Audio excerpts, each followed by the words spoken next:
शरद पवार जिनको लेकर कल तक सस्पेंस बरकरार था, शरद पवार अब बेंगलुरु पहुंच चुके हैं। उनके साथ सुप्रिया सुले भी पहुंची हैं। शरद पवार बेंगलुरु पहुंचे हैं। इस समय की बड़ी खबर आपको बता रहे हैं। विपक्ष के इस बड़े गठजोड़, इस बड़ी बैठक के लिए शरद पवार जिनको लेकर सस्पेंस बरकरार था, जिनको लेकर यह माना जा रहा था कि वो पहुंचते हैं या नहीं पहुंचते हैं, ऐसे में इस समय की बड़ी जानकारी सामने आ रही है। शरद पवार बेंगलुरु पहुंच चुके हैं और पटना की बैठक जो 23 जून को हुई थी, उस बैठक के अंदर भी शरद पवार वहां मौजूद थे। और उसके बाद महाराष्ट्र का राजनीतिक घटनाक्रम तेजी से बदला, जिसके अंदर एनसीपी में टूट हुई। और उसके बाद अब शरद पवार का पहुंचना कहीं न कहीं इस गठबंधन की कोशिश को मजबूती देगा या वाकई में शरद पवार को कई सवालों का भी सामना करना पड़ेगा। इसी सवाल के लिए के साथ सीधे चलते हैं। रवि त्रिपाठी लगातार हमारे साथ बने हुए हैं। रवि, सवाल इसी चीज को लेकर है कि शरद पवार के पहुंचने से क्या गठबंधन को मजबूती मिलेगी या कहीं न कहीं लोगों के मन में इस चीज को लेकर आशंका या सवाल भी होंगे? नहीं, देखिए, शरद पवार पहली बैठक में थे। आपने बताया कि पटना में बैठक के बाद जो ऑपरेशन उनके पार्टी के खिलाफ हुआ है, जिस तरह से पूरी पार्टी टूट गई है उनकी, और शरद पवार एक कमजोर शरद पवार के तौर पे आज बैठक में शामिल होंगे, बहुत मजबूत शरद पवार के तौर पर नहीं होंगे।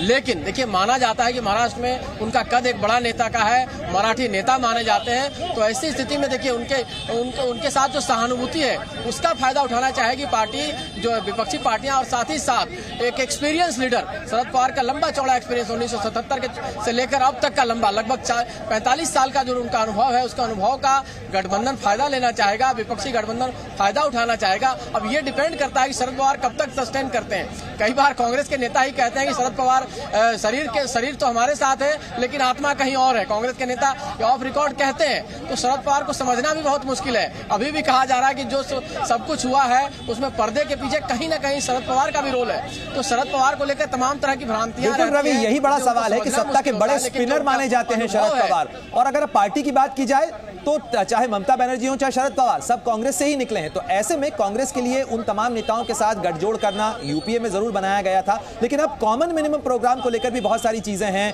कि आम आदमी पार्टी या जो दूसरे दल हैं जो कांग्रेस का विरोध करते रहे, वो कॉमन मिनिमम प्रोग्राम पर किन शर्तों के साथ शामिल होंगे? नहीं, बिल्कुल सही कह रहे हैं आपके। देखिए, कुछ शर्तें हैं, जैसे कांग्रेस पार्टी ने आम आदमी पार्टी की शर्त मानी है, जो सबसे बड़ी शर्त थी कि अध्यादेश के मुद्दे पर उनका समर्थन उनको चाहिए। अब कहीं ना कहीं आम आदमी पार्टी को भी कुछ चीजें कहना सेक्रीफाइस करना पड़ेगा, उनको भी मानना पड़ेगा, क्योंकि सारे विपक्षी दलों ने उनका समर्थन किया था कि उनके साथ खड़े होना चाहिए। तो ऐसी स्थिति में तमाम सारे एजेंडे हैं। देखिए, कुछ मुद्दे ऐसे हैं जिस पर आम सहमति बनाना कोई मुश्किल नहीं है। जैसे बेरोजगारी एक मुद्दा है जिस पर अरविंद केजरीवाल भी सहमत है, तमाम विपक्षी दल के लोग सहमत हैं, चाहे ममता बनर्जी हो, चाहे बिहार के मुख्यमंत्री नीतीश कुमार हो, चाहे तमाम लोग हो। महंगाई है, महंगाई जैसे मुद्दे पर सबको सहमति है। और तमाम जो मणिपुर जैसा मुद्दा है, इसको लेकर भी तमाम सहमति है।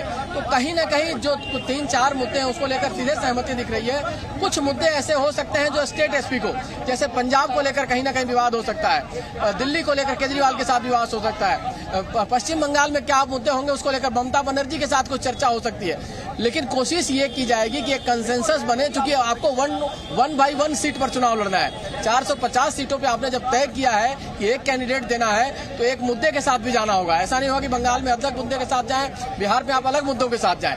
लीडर नहीं होगा लेकिन मुद्दा कम से कम एक होगा, ये माना जा रहा है। और मुद्दों को लेकर ही सहमति बनाने के लिए लंबी कवायद चल रही है। पिछली बैठक में भी मुद्दों को लेकर बातचीत हुई। अगर आज के कार्यक्रम की बात की जाए तो क्या आज की जो बैठक है इसके अंदर कुछ अलग अलग सत्र भी रखे गए हैं, या ये एक ही बैठक है जिसके अंदर तमाम नेता बैठेंगे और उसके बाद फिर प्रेस कॉन्फ्रेंस और रैली होगी? नहीं, एक ही बैठक है। देखिए, कोई अलग से सत्र नहीं रखा गया है। एक बैठक शुरू होगी, लगभग 11 बजे से बैठक शुरू होनी है। लेकिन चूंकि ओमन चांडी की जो खबर आ रही है उसकी वजह से माना जा रहा है कि जो नेता श्रद्धांजलि देने उनको जाएंगे, एयरपोर्ट पर बेंगलुरु में ही उनका देहांत हुआ है, यहाँ से केरला उनके पार्थिव शरीर को ले जाया जाएगा। तो हो सकता है 10 से 15 मिनट मीटिंग ये लेट हो, 11:15 साढ़े 11 तक ये मीटिंग शुरू हो, लेकिन लगभग 3:30-4 बजे तक ये मीटिंग चलेगी। एक ही साथ ये मीटिंग चलेगी और मीटिंग के बाद एक प्रेस कॉन्फ्रेंस की संभावना है। 3:30 से 4 बजे प्रेस कॉन्फ्रेंस होगी और प्रेस कॉन्फ्रेंस के बावजूद कहा जा रहा है कि एक स्टेटमेंट भी जारी किया जाएगा, एक लिखित स्टेटमेंट बकायदे आएगा, जो कि पिछली बैठक में नहीं आया था। आप याद कीजिए कि पहली बैठक जो पटना में हुई थी उसमें कोई स्टेटमेंट जारी नहीं हुआ था, एक प्रेस कॉन्फ्रेंस ही सिर्फ हुई थी। तो यहाँ एक स्टेटमेंट जारी होने की बातचीत चल रही है। और चूंकि एक कदम आगे बढ़ना है तो एक नाम का ऐलान भी हो सकता है, नेता का ऐलान भी हो सकता है, और जो मुद्दों पर चुनाव लड़ना है उस स्टेटमेंट में इस मुद्दों की चर्चा भी की जा सकती है। रवि, आज एक तरीके से कहा जाए विपक्ष की बैठक बेंगलुरु में हो रही, तो बीजेपी या कहा जाए एनडीए भी अपना शक्ति प्रदर्शन करने की तैयारी कर रहा है। क्या इन दोनों दलों के बीच में, या कहा जाए इन दोनों गठबंधनों के बीच में, कुछ ऐसे दल जो कि अभी फिलहाल इन दोनों का हिस्सा नहीं है, उनको लेकर भी खींचतान है? क्या कोशिश होगी कि ये जो प्रस्तावित पीडीए है ये भी अपना दायरा बढ़ाए, कुछ और दलों को अपने पास खींचे? बिल्कुल बिल्कुल, देखिए दोनों तरफ से कोशिशें जारी है, इसलिए नीतीश कुमार को लाया गया था। कांग्रेस पार्टी जिन नेताओं से बात नहीं कर सकती है, चाहे कांग्रेस पार्टी की बात जो नेता नहीं मानने वाले हैं, उनसे खासतौर पर नीतीश कुमार जैसे नेता बात करेंगे, ममता बनर्जी जैसी नेता बात करेंगी, अरविंद केजरीवाल जैसे नेता बात करेंगे, तो उसमें बीआरएस है। देखिए जो तेलंगाना की पार्टी है बीआरएस, उनके नेताओं से बातचीत करना है, उनको मनाने की कोशिश करना है। नवीन पटनायक से बातचीत करने की कोशिश की जा रही है, जो न एनडीए में है न पीडीए में है। तो जो दल खासतौर पर, चाहे वो अब तेलंगाना की पार्टी हो, चाहे आंध्र प्रदेश की पार्टी हो, वाईएसआरसीपी हो, तो तमाम सारी, देखिए यहाँ सिक्योरिटी के लिहाज से थोड़ा धक्का मुक्की की जा रही है, यहाँ गाड़ियां आ रही है, तो हम लोग को थोड़ा सा अलग हटना पड़ रहा है। लेकिन कुल मिलाजुलाकर ये स्थिति है कि आज जो है एनडीए और पीडीए जो कहा जाए, दोनों की बैठक पर नजर बनी रहेगी और दोनों पार्टियां ये चाहेंगे कि हमारा खेमा, हमारा कुनबा ज्यादा बड़ा है, ये दिखाने की कोशिश की जाए। देखिए ये कैमरे, देखिए इस तरह से एक्टिविटी, और शायद सोनिया गांधी निकल रही है, अभी सोनिया गांधी यहाँ से निकल रही है और इस गाड़ी में आप दिखाना चाहेंगे यूथ कांग्रेस के अध्यक्ष पहले निकले हैं और ये लोग सब ओमन चांडी को श्रद्धांजलि देने के लिए